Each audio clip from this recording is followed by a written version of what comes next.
Bienvenue sur Serial Entrepreneur, le podcast des entrepreneurs. Créé par François Allais, ce podcast va à la rencontre d'entrepreneurs au parcours inspirant. Ils ont une histoire unique, ont pris des risques pour réussir et ont franchi un cap dans leur business grâce à des rencontres.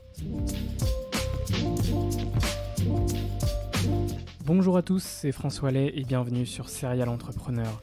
Pour ce 28e épisode, j'ai reçu à distance Aurore Abekassi, fondatrice de FOMO, une agence de conseil événementiel créée en 2019.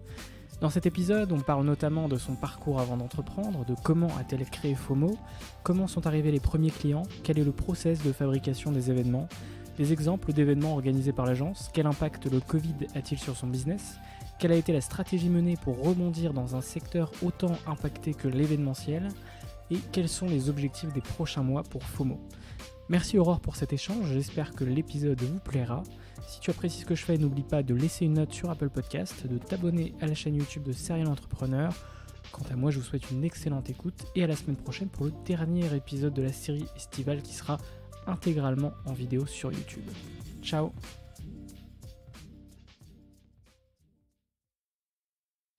Bonjour à tous et bienvenue sur Serial Entrepreneur, le podcast des entrepreneurs. Aujourd'hui, je suis avec Aurore Abekassi. Salut Aurore. Bonjour François. Bonjour à tous. Tu es la fondatrice, pour ceux qui ne te connaîtraient pas encore, tu es la fondatrice et CEO de l'agence FOMO. C'est tout récent, ça a été créé en 2019. C'est une agence événementielle, mais pas que. On aura l'occasion d'en savoir plus dans quelques minutes. FOMO, c'est en peu de temps plus d'une centaine de clients qui vous font déjà confiance, dont la BNP Paribas, Airbnb ou encore Comet. Moi, à chaque début de podcast, ce qui va m'intéresser, c'est le parcours de l'entrepreneur. Et j'aimerais savoir quel a été ton parcours avant d'entreprendre. Oui, bien sûr, avec plaisir.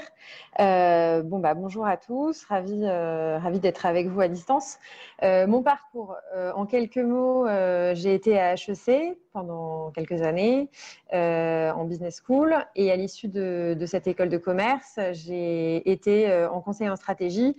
D'abord, j'ai passé 1 an et demi chez LEK Consulting et ensuite 4 ans chez Bain & Compagnie. Rapidement, LEK Consulting, c'était du conseil en stratégie très axé private equity. Et du coup, j'ai fait un petit switch vers Bain & Compagnie pour avoir accès à plus d'entreprises qu'on appelle corporate, pour avoir plus d'échanges avec plusieurs types d'entreprises et aussi plusieurs pays, parce que l'avantage de Bain, c'est aussi que c'est très, très international et que donc on peut être amené à rencontrer des personnes de tout type d'environnement, d'entreprise, de pays, voilà. Très bien. Et qu'est-ce qui t'a motivé à entreprendre? Qu'est-ce qui a fait que tu as entrepris?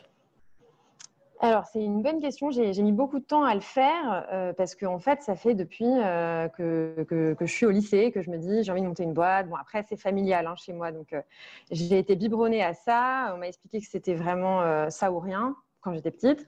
Tu as un environnement d'entrepreneur, du coup, autour de toi? Ouais, un environnement d'entrepreneur. Et d'un autre côté, donc on me poussait, et on me disait qu'il y avait que ça de vrai. Et d'un autre côté, on me disait…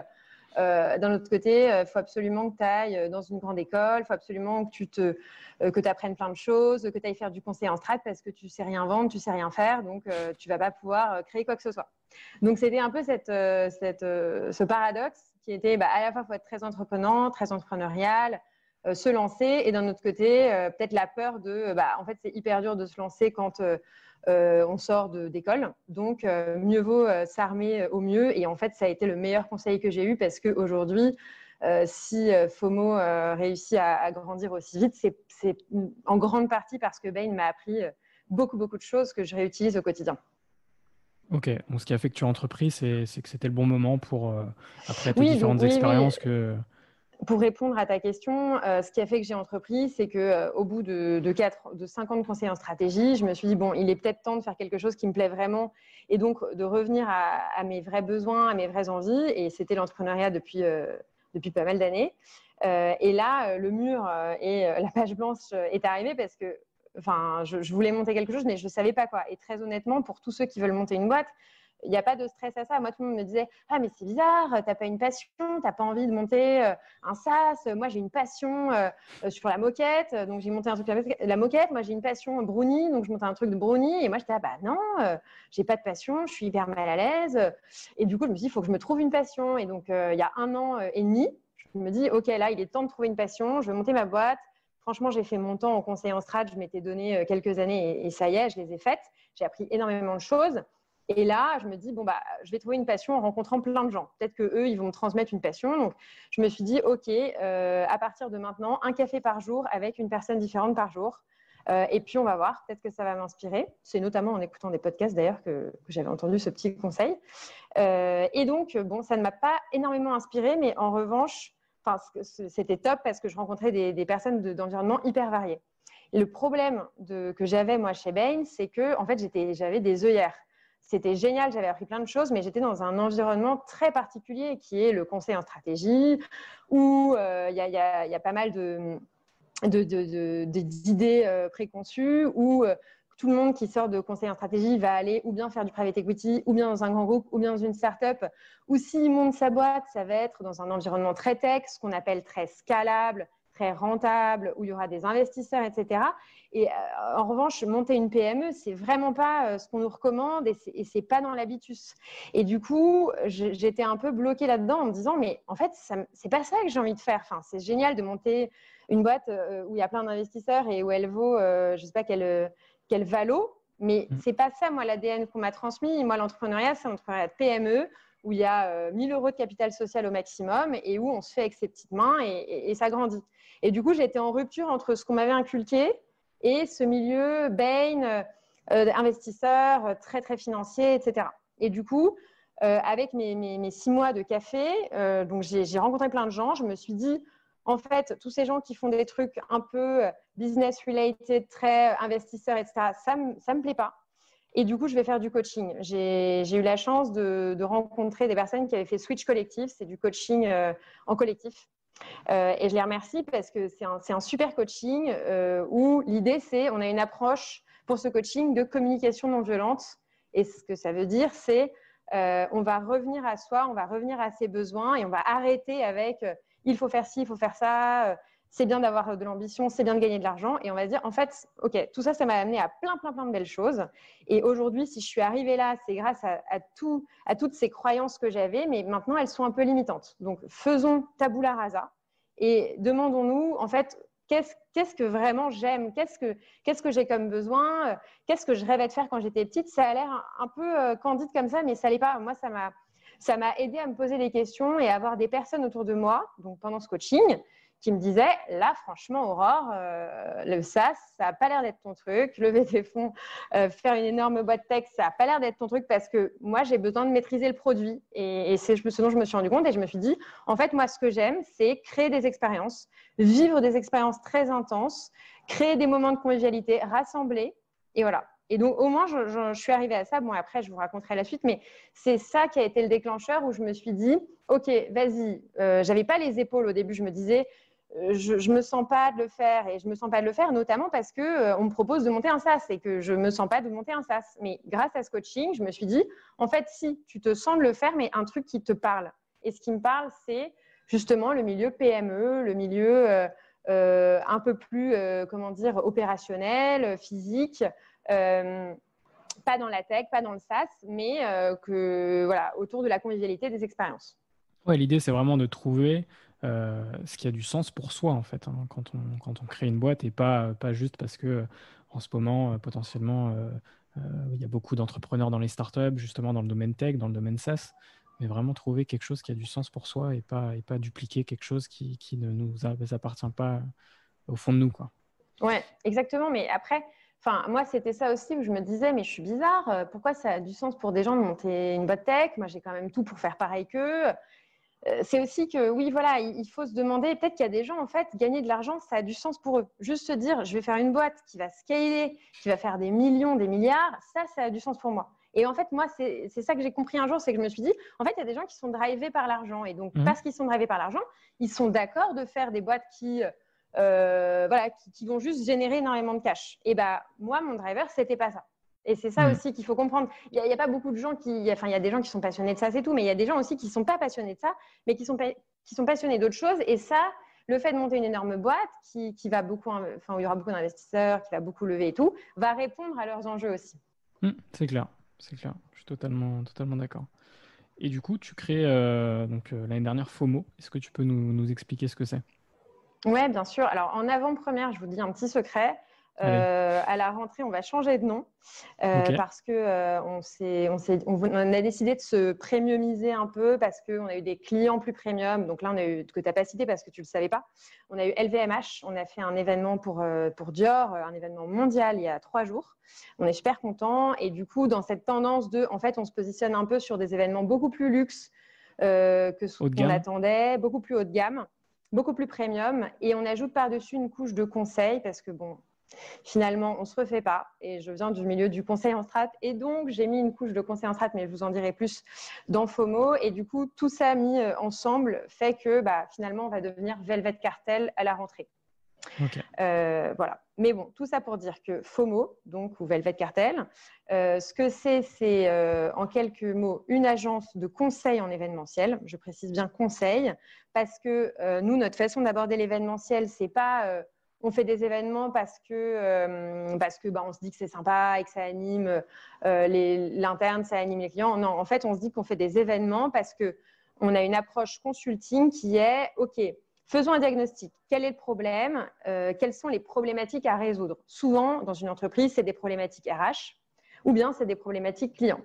Et donc, dans les problématiques RH, ça va être l'acquisition des talents, la rétention des collaborateurs, plein de problématiques de ce type-là, les silos et le fait que personne ne se parle, voilà. Et les problématiques clients, ça va plus être l'animation de la communauté et l'acquisition des nouveaux clients. Et du coup, on se dit, OK, faisons ensemble un diagnostic. Quelles sont vos problématiques? Qu'est-ce qu'on veut résoudre? Et on va vous proposer un accompagnement qui est un accompagnement événementiel et qui peut prendre plusieurs aspects. Et ensuite, ce qui est aussi important à retenir, c'est que derrière, comme on a une approche conseil, on se dit, faisons une mesure d'impact. On a une approche très héroïste de l'événementiel où on se dit, on veut sortir des KPI. Ce n'est pas parce que c'est difficile de quantifier, d'avoir un retour sur investissement en événementiel qu'on ne peut pas le faire. Faisons comme on peut. On essaye de construire des modèles et on essaye de voir quel est le retour qu'on a sur cet événement. Et nous, notre approche, c'est ou bien on vous fait ce que je viens de dire, donc diagnostic, accompagnement, mesure d'impact sur un événement en particulier, ou bien on peut le faire sur du plus long terme en disant, chère entreprise, on va t'accompagner sur 3 à 6 mois, en fonction du besoin, et on va te faire cette étude sur du coup 3 à 6 mois. On va te faire un diagnostic beaucoup plus profond, beaucoup plus développé. Pareil, un accompagnement, à toi de voir si tu veux le faire avec nous. Mais en tout cas, on te dit ce qu'on pense est bon pour résoudre les problématiques. Et ensuite, on te fait une mesure d'impact du coup beaucoup plus poussée avec un vrai modèle où on va pouvoir vraiment quantifier. Voilà, donc ça, c'est FOMO. Et j'ajoute quelque chose, si ça te va. J'ajoute 2 choses en fait. La première, c'est que nous, notre point de vue, c'est que la meilleure façon d'avoir de l'impact, c'est en créant des expériences immersives. Je pourrais revenir sur ce que c'est que des expériences immersives. Ça veut dire qu'en gros, c'est vraiment des univers qu'on va créer pour que vraiment vous soyez plongé dans un monde comme si vous étiez télétransporté l'espace d'une soirée, l'espace d'un séminaire ou autre. Et comme ça, c'est très très dense, ça va vous générer plein d'émotions et c'est ça qui va faire que vous allez vous en souvenir. Et puis moi, c'est pour ça finalement que j'ai voulu créer cette boîte, c'est parce que je voulais marquer les gens par l'émotion au travers des expériences. Et la deuxième chose que je veux rajouter, c'est que pendant le Covid, on a eu une très grosse opportunité, ça a été le virtuel. Le lendemain de l'annonce du confinement, et on y reviendra après parce que j'ai rencontré plein de gens, mais en gros, on s'est dit, OK, il y a une opportunité, c'est le virtuel, essayons de s'y mettre. Et en fait, contre toute attente, ça a fait un gros buzz parce que ça a super bien marché. Et c'est notamment pour ça qu'LVMH nous a contactés il y a quelques mois et aussi des GAFA et plein de boîtes parce qu'on est on est devenu la référence événement virtuel pour les entreprises. Donc ça, c'est une super opportunité. Super. On aura l'occasion d'en parler dans quelques minutes. FOMO, tu l'as créé toute seule ou tu avais un ou plusieurs associés? Je l'ai montée toute seule, donc il y a 1 an, en me disant ça fait déjà des mois que je cherche ce que je veux faire. Et là est venu le moment où je me suis dit, est-ce que je cherche un associé ou est-ce que j'y vais? Et je me suis dit, bon, j'y vais parce que là, j'en peux plus d'attendre. Et puis, on verra si je trouve un associé. Très bien. Donc, je cherche un peu encore, en fait. Mais okay. Voilà. Et comment sont arrivés les premiers clients, du coup? Donc, notre premier client, ça a été Airbnb. On a eu beaucoup de chance. Comment c'est arrivé? Si je dois vous donner un conseil, il ne faut rien lâcher. Moi, c'est un peu comme ça que j'ai été éduquée. Alors, parfois, ça me rend un peu trop posée ou culottée dans la vie. C'est ce qui m'a le plus aidé pour FOMO, en revanche, parce que finalement, quand tu essayes de passer par une porte, qu'on te dit non, tu passes par la fenêtre, qu'on te dit non, tu passes par la petite fenêtre, enfin bref, c'est exactement ce qui s'est passé pour Airbnb. Airbnb, en gros, j'avais un ami de Bain qui était parti chez Airbnb travailler à la stratégie. Je lui ai dit, je viens de monter ma boîte, tu veux pas me mettre en contact avec la personne qui gère les events? Il m'a regardé en me disant, il était super sympa et donc il me dit, ouais, je crois trop en toi et tout, mais j'avais jamais monté d'event quand même. Et surtout, je venais pas du tout de ce milieu-là. Donc, il m'a dit, je vais t'aider, je vais t'aider. Et donc, moi, qu'est-ce que j'ai fait? Toutes les 3 semaines, je l'ai rappelé en lui disant, tu m'as dit que tu vas m'aider, donne-moi le contact de cette personne. Oui, je vais te la donner, je vais te la donner. Et puis, au bout de 3, 4, 5 mois, il a fini par, je sais pas, je lui ai mis le couteau sous la gorge ou pas, mais j'ai fini par avoir ce contact. Et il nous a fait l'introduction. Et clairement, le bouche à oreille, c'est génial parce que c'est vraiment ce qui marche le mieux. Et ensuite, c'était à moi de jouer, quoi, avec cette personne chez Airbnb qui était en plus très sympathique et qui nous a dit, on a d'autres agences sur le coup. Par ailleurs, on a très peu de budget, donc il est aussi possible qu'on le fasse nous-mêmes. Mais bon, montrez-nous ce que vous savez faire. Et là, il a fallu faire beaucoup de bluff quand même, faut le dire. Ouais. Le premier client, en plus, c'est Airbnb. Ils sont habitués à… il m'avait dit, ouais, voilà, donc nous, la dernière soirée qu'on a fait, c'était une soirée 1001 nuits. On s'est retrouvés dans un désert en plein Paris. On avait des tentes, il y avait des cracheurs de feu. Voilà, vous imaginez le truc. Et donc, on a dû dire, vous inquiétez pas, on gère hyper bien, on a l'habitude, on va vous faire quelque chose d'extraordinaire. Et c'est ce qu'on a fait avec nos moyens. Et ils étaient hyper contents. On a eu de témoignages vraiment géniaux du type… le fondateur du bureau de Paris qui dit ça fait 8 ans que je fais des soirées Noël chez Airbnb et du coup celle-ci c'est ma 8e et c'est de loin la meilleure. Voilà, on a eu des super témoignages donc ça nous a aussi propulsés. Super. Bon, beaucoup de persévérance du coup pour en arriver là. Ouais, c'est ce qu'il faut. Et du coup, est-ce que tu peux nous donner des exemples d'événements que vous avez organisés ces 12 derniers mois? Ouais, bien sûr. Alors, donc maintenant, on peut se dire qu'on a autant d'événements physiques que d'événements virtuels. Donc, je vais commencer par les événements physiques. Oui, et puis on parlera des événements virtuels sur la partie Covid de l'épisode. Oui. Donc, sur les événements physiques, donc, on a commencé par Airbnb. C'était une soirée de Noël pour vous situer un peu. Donc, ils nous ont dit, on est en période pré-IPO, donc peu de budget. Sachant que voilà, nos amis de Airbnb sont quand même habitués aux 1001 nuits et on doit rester dans nos locaux. Donc, essayons de trouver quelque chose de sympa, mais qu'on puisse faire dans nos locaux, qui puisse transfigurer les locaux. Et du coup, on s'est dit, on va recréer un Airbnb dans les locaux d'Airbnb. On s'est dit, on va conceptualiser leur bureau en créant un espace chambre, un espace cuisine, un espace salon, etc., comme si on était dans une maison. Et le thème global, c'était le Noël hygge. Donc, hygge, ça veut dire tout ce qui est Noël du Danemark, suédois, tout ce qui est nordique, où il y a un thème un peu boisé, végétaux, très cocooning, fausse neige, etc. Donc, nous, on a bâti autour de ce thème-là et on a recréé des salles. Parce qu'en fait, Airbnb, comme c'est une boîte mondiale et notamment dirigée aux US, ils ne voulaient pas que ce soit trop Christmas, quoi. Ils ne voulaient pas que ce soit l'arbre de Noël, classique, Père Noël et tout. Et c'est pour ça qu'on a pris un peu… on s'est dit, on va travailler autour de ce Noël hygge où il y a d'un côté les marchés de Noël, comme à Strasbourg avec le vin chaud, les gaufres chaudes, toutes les confiseries un peu chaudes et sympa. Du côté cocooning, on va avoir plein d'espaces avec de la fausse fourrure blanche, plein de boiseries dans le coin chambre. Enfin voilà, on a fait plein de coins. Il y avait aussi un DJ. Et puis, donc ça, c'était assez immersif comme univers où on se croyait un peu au Danemark. Un autre événement sympa qu'on a fait, c'était un événement de début d'année pour BNP Paribas. Eux, leur problématique, Bon, je ne vous ai pas parlé vraiment de la problématique Airbnb, mais enfin, c'était surtout, on n'a pas de budget, on est en contexte pré-IPO, faites-nous quelque chose de dingue. Ensuite, la problématique BNP Paribas, c'était pour une équipe, on est plein de sous-équipes qui ne nous parlent pas. Et donc, il y a des problèmes de silos parce qu'il y a des personnes de différents âges, des personnes qui travaillent sur des sujets différents. Et en même temps, ils ont aussi plein de sujets en commun. Et donc, c'est dommage s'il y a énormément de doublons. C'est-à-dire que Fanny ne va pas parler à Michel et ils ne savent pas qu'ils travaillent sur la même chose alors qu'ils ont beaucoup de choses à se dire. Donc, il faut vraiment qu'on règle ce problème de silo.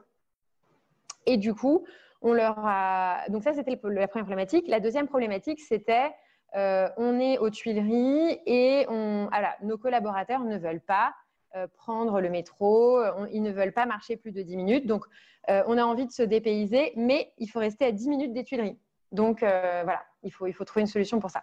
Du coup, on leur a proposé une soirée forêt mystique rue des Archives, dans l'hôtel particulier de Guénégo, qui a l'avantage d'être complètement dépaysant. Vous rentrez, vous êtes dans un univers où il y a des animaux naturalisés, il y a énormément de verdure. Enfin, c'est un hôtel particulier magnifique. Et puis, c'est à 10 minutes des Tuileries, donc c'est très pratique. Et donc, à l'intérieur de ça, donc, on a recréé une forêt mystique avec beaucoup de végétaux, de lumière. On a distribué des masques à chacun dans l'idée que c'était un peu aléatoire, des masques forêt. Avec des chouettes, des renards, plein de choses, des ours. Et comme c'était aléatoire, après, les gens se sont regroupés par type et se sont mis à échanger entre eux et de façon un peu fortuite. Et c'était l'objectif. Okay. Donc ça, c'était chouette. C'était très beau scénographiquement. J'ai plusieurs questions. Quand tu crées un événement comme ça, c'est quoi le process, on va dire, de fabrication de cette expérience ? Et combien il y a de personnes aussi chez FOMO, notamment pour créer cet événement? Ouais.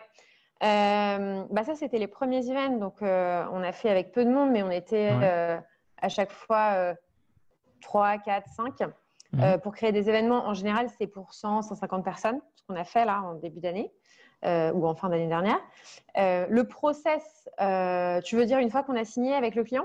Exactement. Comment vous trouvez la bonne idée, le bon contact, le bon lieu, c'est…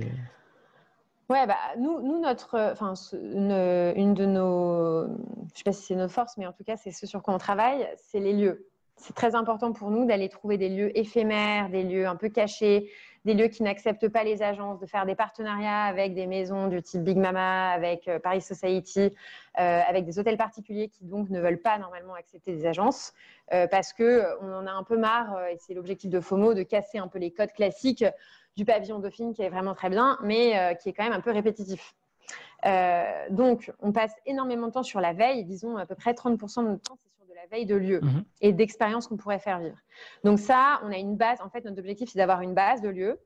L'objectif, c'est aussi de ne pas réinventer la roue et de se dire, faisons des partenariats avec des lieux exclusifs, des lieux éphémères.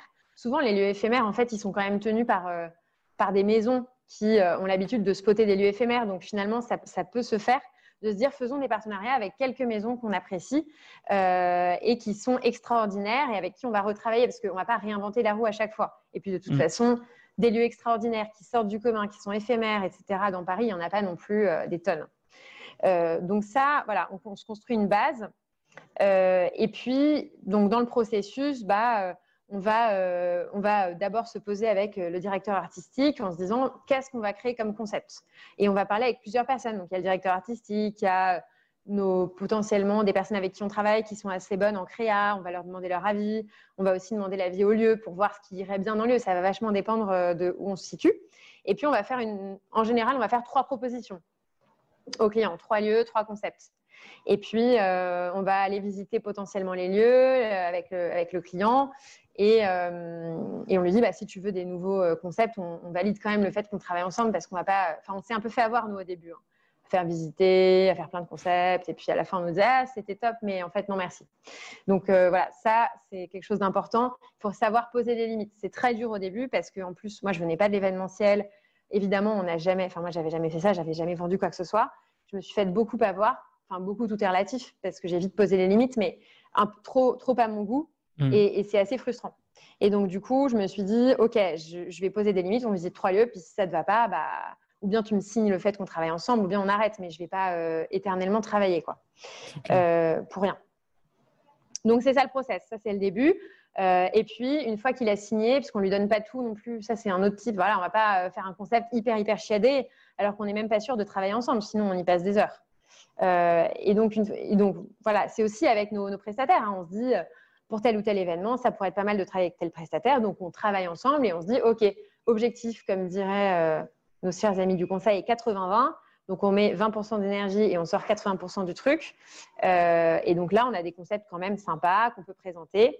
On échange avec le client, puis on en sélectionne un lieu, un concept. Et puis ensuite, là, on affine. Quel est le niveau de traiteur, quel est le niveau d'animation. On propose plein de choses au début, tout en restant… on n'est pas des marchands de tapis non plus. Donc, on essaye de comprendre quel est le besoin et quel est le budget. Et puis, petit à petit, on itère et on essaye de comprendre au maximum le besoin du client, qu'est-ce qu'il recherche pour lui proposer des activités qui correspondent. Ok. On va passer sur la partie confinement et post-confinement. Comment s'est passé le confinement d'un point de vue business? Plutôt bien. En fait, ça s'est bien passé parce qu'en termes de visibilité, ça a été une super opportunité pour nous. Ce que je disais tout à l'heure, on a des boîtes de dingue, vraiment, mais si je m'étais dit il y a 1 an que LVMH allait me contacter pour une raison ou pour une autre, et en plus, ils sont allés sur notre site, ils nous ont dit, bon, ça, c'est pas bien, mais ils nous ont dit, sur votre site, on comprend pas comment on vous contacte. Bon, du coup, on a changé le site. Mais du coup, ils sont quand même allés sur Messenger, ils sont allés sur Facebook nous contacter et nous dire… On a vu que vous aviez fait un webinaire sur les événements virtuels. On veut absolument faire ça avec vous. Quand même, l'opportunité de dingue, quoi. Donc, voilà, pour nous, le Covid, ça a été une opportunité. Bon, au début, ça a été dur. Hein. Moi, je n'ai jamais autant bossé et pourtant, je viens de Bain. Ça a été une opportunité parce qu'on a pu faire des événements virtuels, essayer de créer des expériences vraiment très travaillées autour de ça. Et finalement, on a été les seuls à le faire. Et évidemment que… c'est les gens me disent « Ah, mais du coup, tu as trop de chance, tu as plein d'entreprises qui t'ont appelé, qui t'ont demandé des événements virtuels. » Mais pas du tout. J'ai essayé d'être Apple là, sur ce coup-là. Je ne suis pas Apple, mais j'ai essayé de créer un besoin. J'ai appelé les gens et je leur ai dit « Vous ne croyez pas que vous avez un besoin d'événements virtuels? Vous voyez bien là que les gens ne se parlent pas. La machine à café, vous en pensez quoi? Elle n'existe plus. Vous ne voudriez pas qu'on vous crée une machine à café virtuelle ?» Et on a fait tout ça et donc on a co-construit avec le client et puis avec des partenaires aussi qui étaient… parce que moi, je suis très business, mais je ne suis pas non plus très créa. Donc, je me suis aussi beaucoup aidée de partenaires hyper créa qui baignent dans ces environnements où ils savent quoi faire, quoi. Ok, parce que d'un point de vue au niveau du secteur, de l'événementiel, qui a quand même été, je pense, un des secteurs les plus impactés pendant cette crise, qui n'est pas terminée d'ailleurs, la stratégie, du coup, ça a été de créer des événements virtuels. Qu'est-ce que tu retiens de cette période, du coup, de confinement? Ce que je retiens, c'est qu'il faut, c'est banal, hein, mais il faut saisir des opportunités. En fait, ce que je retiens, c'est qu'il faut être agile. Moi, on m'a bassiné chez Bain, il faut être agile et tout, je ne comprenais pas trop. En plus, je voyais des vidéos absurdes. Enfin, concrètement, ce que ça veut dire, c'est en fait, on test and learn. Il faut essayer vraiment physiquement. C'est dur, hein. Il faut se jeter à l'eau, en fait. Il faut se dire, en fait, je vais créer cet événement virtuel. Et puis, si ça ne marche pas, je dirai à mon client que je suis vraiment désolée et que je lui offre un autre événement à la rentrée. Ce n'est pas grave. Les gens savent, hein, c'est une start-up. Donc, après, oui, effectivement, si vous êtes une énorme boîte, c'est plus compliqué d'essayer. Mais même, les clients sont hyper preneurs d'innovation, de créativité. Et c'est ce qu'on a fait. Et on leur a dit, évidemment, on leur a pas dit « Ah tiens, tu sais quoi, tu vas être notre cobaye, là, on n'a jamais fait ça, mais c'est génial, on va essayer avec toi. » Non, on leur a dit « On est hyper pro, vous inquiétez pas, ça fait 50 fois qu'on le fait, ça va être génial. » Mais on leur a fourni tout le service et on se disait « S'il y a un problème, on leur proposera quelque chose d'autre. » Et ça a été génial. Ce que je retiens, c'est opportunité. Parler avec plein de gens, rencontrer des gens, discuter, essayer de sentir la température auprès donc des prestats qui sont vachement plus au courant de ce qui se fait en B2C. Hein. Le B2C, ça inspire énormément. En tout cas, en temps de Covid, c'est vraiment moi ce qui m'a inspiré de voir qu'il y avait plein de soirées qui se passaient en virtuel. Je me suis dit, il y a un truc à faire. Et en fait, on a poussé le truc et on l'a rendu B2B. Mais pourquoi personne ne l'a fait, je ne sais pas. Donc ça, c'est la première. là, il y avait aussi des enjeux de survie potentiellement de la boîte, je ne sais pas. Enfin, la boîte est assez jeune. Euh, Quand vous avez appris le confinement, enfin, il fallait réagir dans tous les cas et justement et savoir rebondir le plus rapidement possible. Oui, exactement. Non, mais c'est clair, j'avais pas le choix en fait. J'ai été au pied du mur. Hein. Je me suis dit là, il y a plein de gens qui m'ont dit ah ouais, t'as vraiment pas de chance. Hein. T'as monté ta boîte 3 mois avant le Covid, c'était mal barré. Ouais, non, mais c'est pas Et étonnant. ouais. Et oui, c'est vrai qu'on était mal barré, mais on a eu de la chance. C'est vraiment ces C'est opportunités ça. de rencontre. Vous avez Et su c'est profiter aussi, de la situation pour développer votre business et même aller encore plus loin puisque ça vous a permis de justement d'avoir de nouveaux clients assez rapidement, quoi. ouais. Bah, en fait, ça nous a permis d'avoir une grosse différenciation parce que tout ce que j'ai dit sur la stratégie, l'expérience immersive, c'est différenciant, mais on le comprend surtout quand on le vit. Je pense qu'on a un service client qui est Bain friendly, c'est-à-dire aux petits oignons, mais vraiment au millimètre près. Mais on s'en rend compte quand on fait l'expérience et on se dit ah ouais, c'est génial. Mais le virtuel, on n'a pas besoin de s'en rendre compte. En fait, on est les seuls parce qu'on est étiqueté comme tel aujourd'hui, on sait faire du virtuel. Et du coup, ouais, c'est clair qu'on n'aurait jamais pensé avoir une opportunité comme ça. Aujourd'hui, on peut taper à n'importe quelle porte qui va nous écouter parce qu'il nous dit ah bah oui, en effet, vous êtes les seuls à le faire. Alors que j'ai eu un GAFA au téléphone il y a quelques jours, il m'a dit non mais merci, mais en événement physique, ne me proposez pas un truc physique. J'ai déjà 10 agences sur le coup et on a l'habitude de travailler avec eux. On ne veut pas de vous. Mais en revanche, sur le virtuel, un événement à 1000 personnes, bah ça oui, personne ne sait le faire. Super, c'est cool. Et aujourd'hui, du coup, FOMO, en quelques chiffres, est-ce que tu as des chiffres à nous donner en termes de, je sais pas, de nombre de clients, de nombre de salariés, de nombre de chiffres d'affaires potentiellement? Ouais, alors ça, c'est vrai qu'il y a la politique de dire à chaque fois, il ne faut pas communiquer. Non, mais je pense que c'est très bien d'être transparent et de communiquer. Donc, combien on a de clients aujourd'hui? On en a 30, 40, et puis on en a pas mal dans le pipe. Là, on en a 15 qui nous parlent de la rentrée de 2021. Donc, c'est super. Et puis, ce qui est top, c'est que voilà, là, on a discuté avec Givenchy, on est en discussion avec UBS, une banque, on est en discussion avec Tikeo, enfin, on est en discussion avec des belles boîtes qui ont beaucoup, beaucoup d'événements aussi, donc c'est sympa. Et puis peut-être Vivatech, ça ce serait génial aussi. Et puis en termes de personnes, donc on est 4 aujourd'hui chez FOMO.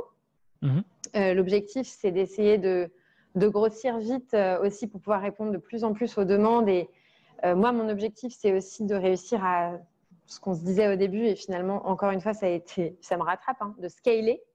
Parce que tout le monde me dit, en fait, il y a un truc à faire là sur le virtuel, il faut que tu réussisses à scaler.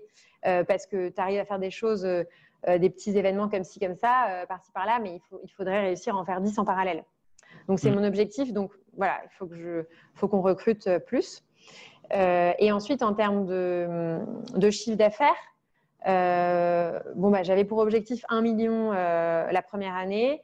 Ça va être difficile avec le Covid parce que malgré tout, même si on a de la demande, les paniers sont quand même réduits. Hein. On était censé pour vous donner une idée, on était censé faire un séminaire en Californie à 15 personnes, un séminaire à Marseille à 100 personnes. Ça a été annulé la veille du Covid. C'est quand même pas les mêmes paniers moyens qu'un blind test.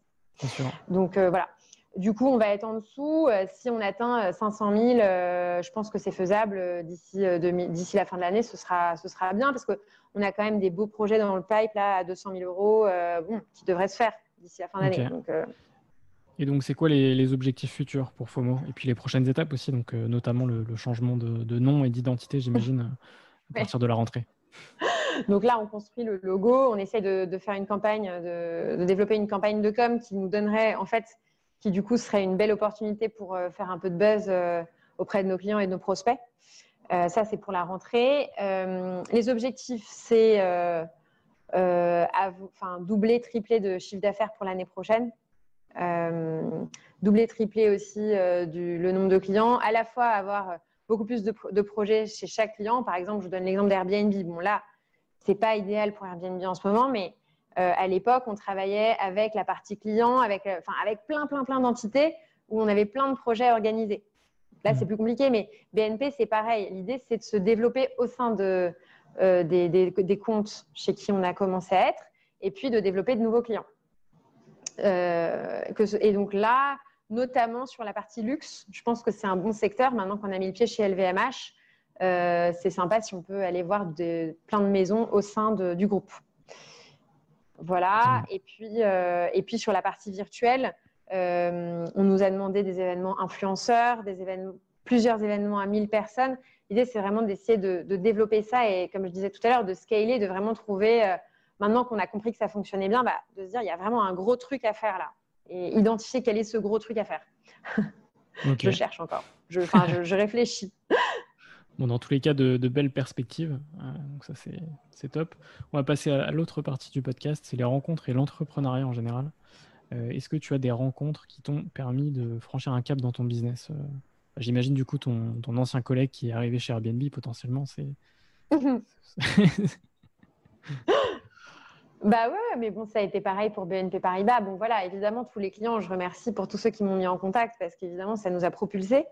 Donc ça, c'est génial et merci pour le bouche à oreille qui, en fait, est très peu coûteux pour la personne qui le fait et en fait, rapporte énormément pour la personne qui en bénéficie. Donc c'est génial et c'est pour ça que loving is sharing, c'est un bon motto et s'entraider, c'est tellement, ça rapporte tellement et ça coûte rien de le faire. Donc c'est une bonne pratique. Et moi, je suis très dans le loving is sharing. Donc ça, c'est la première chose. Ensuite, les rencontres concrètes, je ne sais pas si vous voulez que je donne des noms. Tu peux. Je peux. Mais en fait, j'ai envie de remercier Fanny Péchioda qui m'a énormément aidée dans la construction de ma stratégie. Fanny Péchioda, c'est la créatrice de My Little Paris. Et en fait, on s'est bien comprise parce qu'elle a le même background que moi. Elle vient d'une école de commerce et elle s'est positionnée sur donc voilà cette création de My Little Paris qui vous envoie des newsletters lifestyle. Et je l'ai rencontrée et je l'ai vue 1 heure, mais elle m'a refondé ma stratégie. Elle m'a aidée à refonder ma stratégie. Elle m'a aidée à me positionner et à assumer ce que je faisais parce que jusqu'à maintenant, jusqu'à ce que je rencontre Fanny Péchioda, donc c'était en janvier ou février de cette année, je marchais un peu sur la pointe des pieds. Je ne savais pas vraiment comment me positionner. Je savais que je voulais faire des trucs sur l'expérience immersive, mais je n'osais pas trop parce que je me disais, je suis quand même une start-up. Peut-être que je devrais me positionner sur des low budget parce que peut-être que c'est ce qui manque, etc.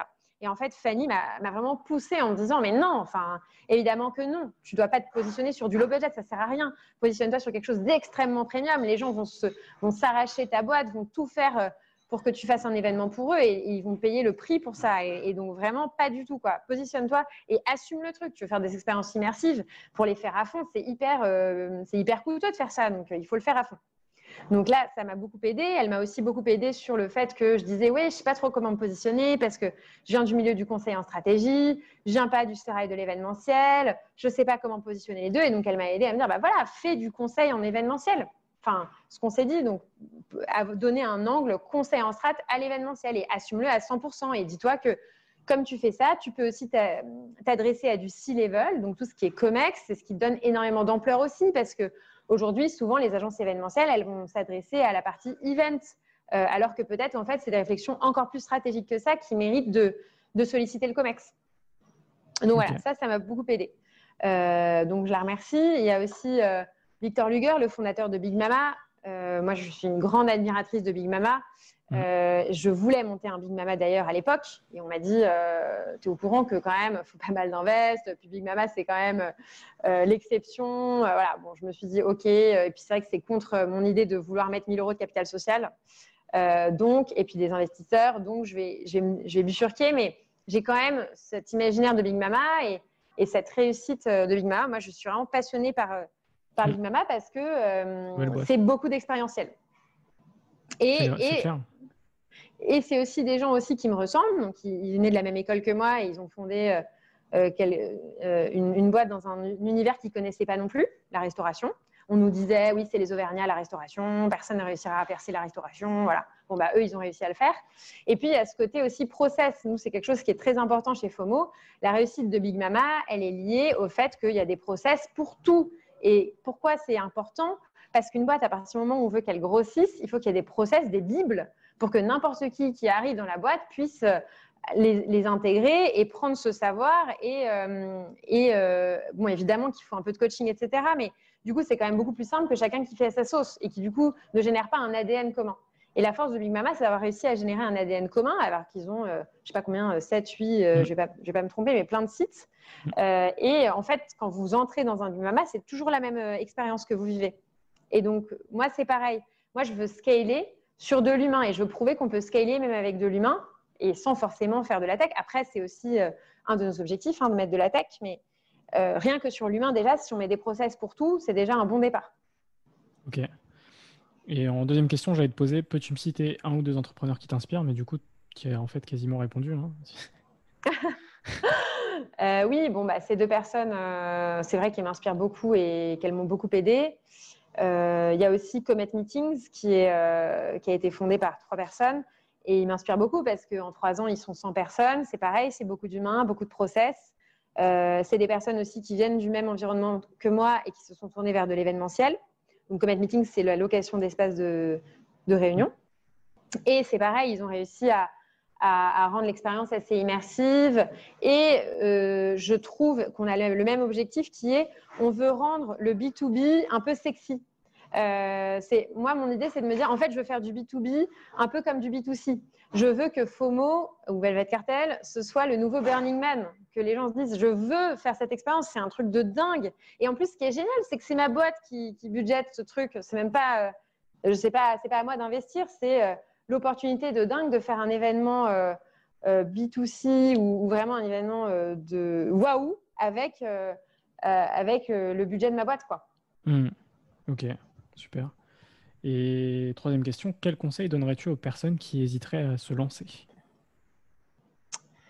N'hésitez pas, il faut foncer, mais après il faut avoir les épaules. Moi, je suis contente d'avoir fait tout ce processus qui a duré 6 à 8 mois, qui était de me poser, de prendre du recul, de me demander ce qui vraiment me plaisait, de revenir à mes besoins fondamentaux, parce que si vous vous lancez un peu au hasard en vous disant non mais c'est bon, je sais que c'est bien de faire ci ou ça, je vais y arriver, en fait vous n'allez pas forcément être aligné. En fait, un bon conseil, c'est quand même se dire là, cette boîte, c'est quand même mon bébé, c'est le truc qui va me prendre le plus de temps au monde. Donc, il vaut mieux être aligné. Et être aligné, ça veut dire, est-ce que c'est les valeurs que je veux? Est-ce que c'est l'ADN que je veux? Est-ce que c'est le secteur qui me plaît? Donc, n'hésitez pas à vous lancer. Si vous avez une envie, il faut y aller. Parce que moi, j'avais l'envie, mais plein de fois, je me suis dit, en fait, je crois que j'ai pas l'âme d'entrepreneur, j'ai pas les épaules pour, j'ai pas ci, j'ai pas ça. Puis en plus, il y a plein de gens qui vont vous dire ça. Moi, mes parents me disaient, alors que ça faisait 18 ans, qui me disaient, il faut absolument que tu montes ta boîte. Le jour où je leur ai dit, je pars de Bain et je monte ma boîte, ils m'ont dit, non, mais tu es complètement malade, t'as pas du tout les épaules pour. Enfin, vraiment, ils m'ont tout cassé, quoi. Donc, il faut pas, écoutez-vous, si vous avez envie de le faire, il faut le faire, mais effectivement, il faut se donner les moyens d'y arriver. Et donc, faut faire les étapes de réflexion nécessaires pour pas se tromper. Je sais pas, moi, je suis pas mariée, mais j'imagine que c'est comme quand vous voulez vous marier, quoi. C'est sympa, c'est glitter et tout, mais posez-vous les bonnes questions. Est-ce que c'est vraiment cette personne? Et là, est-ce que c'est vraiment cette boîte? Parce que ça va me prendre quand même quelques années. C'est clair, c'est clair, c'est clair. On va passer à l'avant-dernière partie du podcast, des questions un peu rapides. La première question, c'est un livre à conseiller? Oui, un livre à conseiller. J'avoue que ces dernières années, je lis beaucoup de livres business. C'est pas très bien, mais c'est pas très bien. Je suis cagneuse quand même d'origine, donc j'ai fait 3 ans de cagne. Du coup, je renie un peu mes origines. Mais du coup, il y a 2 livres que je vous conseille. Il y en a un qui est donc Business, 4-Hour Week. C'est le livre qui a été écrit par Tim Ferriss. C'est un livre business et en fait, je ne vous recommande pas de le lire en entier, mais au moins de le lire en diagonale, parce que ça va vous permettre de vous dire, en fait, c'est quoi cette boîte-là qui peut faire que je bosse 4 heures dans ma semaine et que le reste du temps, je suis sur un hamac au bord de la plage. C'est ce qu'il dit. Alors, moi, je l'ai lu et je me suis dit, c'est embêtant parce que du coup, il dit qu'il faut faire une boîte scalable, une boîte tech et tout. Et je ne veux pas faire ça, mais en revanche, ça m'a quand même permis de me dire, il y a des métiers qui sont vraiment plus durs que d'autres, quoi. Et notamment, monter un resto, franchement, c'est quand même très facing. Ça veut dire que tu dois être là tout le temps et tu ne peux pas être là au bord de ton hamac. Moi, avec l'agence que j'ai montée, là, par exemple, je me dis que je vais aller au Costa Rica pendant 2 mois et faire du télétravail. C'est sympa quand même de se dire, on peut faire des trucs à distance. Donc ça, c'est un bon livre si vous voulez monter votre boîte pour avoir des notions de quand même les bonnes pratiques. Et sinon, moi, mon livre que j'adore, c'est Du côté de chez Swann de Marcel Proust. Mais bon, je suis cagneuse. Faut aimer le style de Marcel. Mais voilà, c'est avec la Madeleine. C'est là que moi, j'ai commencé. C'est quand j'étais petite, je l'ai lu. Et c'est là que j'ai compris ce que c'était que de ressentir des émotions, une expérience forte et qui vous marque. La première fois que j'ai mangé une Madeleine, je me suis dit « Ah, mais je suis comme Marcel, moi aussi, je suis replongée chez ma tante Léonie. » Et bon, on m'a expliqué qu'il y avait une universalité dans la singularité de ce que je ressentais. Mais c'est là que je me suis dit « En fait, il y a des expériences qui peuvent être très, très denses. Si elles créent des émotions, elles vous marquent à vie. » Et c'est comme ça qu'a commencé mon amour des expériences. Très bien. Du coup, 2 dernières questions. Y a-t-il une question que tu aurais aimé que je te pose mais que je ne t'ai pas posée? J'aurais peut-être aimé que tu... Ah, c'est difficile comme ça. Que tu me demandes quelles sont les spécificités de FOMO en termes d'ADN vraiment, d'organisation, de comment on fonctionne, de pourquoi ce serait différent d'une autre agence. Parce que je pense qu'on est très différents parce qu'on ne vient pas de l'événementiel et en ça, on essaye et on est en rupture avec ce qui existe déjà. Et bon, c'est un peu ce dont je parlais avec les process, mais c'est aussi tout l'environnement que j'ai appris, moi, de Bain, qui est, en fait, on réfléchit un peu comme des consultants. Et non pas parce que le but, les consultants, on dit souvent qu'ils sont un peu loin de la réalité et tout. Non, c'est pas ça qu'on prend des consultants. Ce qu'on prend des consultants, c'est la rigueur, l'exigence et le côté... on délivre quelque chose de parfait, de ce qu'on appelle client-centric, qui est donc le client est roi et il reçoit quelque chose... Bain friendly, et donc ça veut dire que globalement on essaye de faire en sorte qu'il n'ait rien à redire et qu'il soit plutôt épaté. Okay. Et je pense qu'il y a plein d'agences événementielles qui font ça à leur manière, mais je pense que le côté conseil en strat aide à faire quelque chose d'un peu nouveau en événementiel. Le petit plus qui fait la différence. Et donc, dernière question, quels sont les entrepreneurs que tu me conseilles pour un prochain épisode? Très bonne question. Alors, moi, je vous recommande donc Comet Meetings, je vous en ai parlé et je trouve que Victor Caro, qui est le CEO, a plein d'expériences à partager et ça vaut le coup de l'écouter.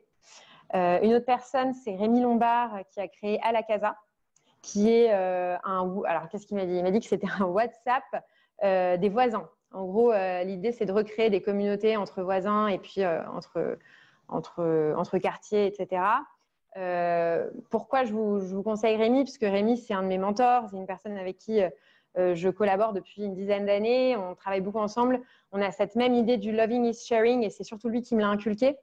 Et voilà, je pense qu'il a aussi beaucoup de choses à transmettre. Ok, super. Bon, c'est des hommes, j'aimerais bien vous dire des femmes, mais malheureusement, il y a moins d'exemples.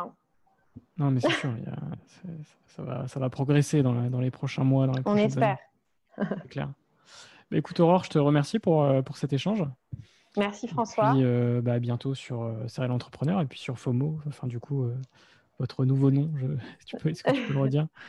Velvet Cartel, et ce sera velvetcartelagency.com. Très bien, super. Merci beaucoup, ciao. Merci François, merci à tous.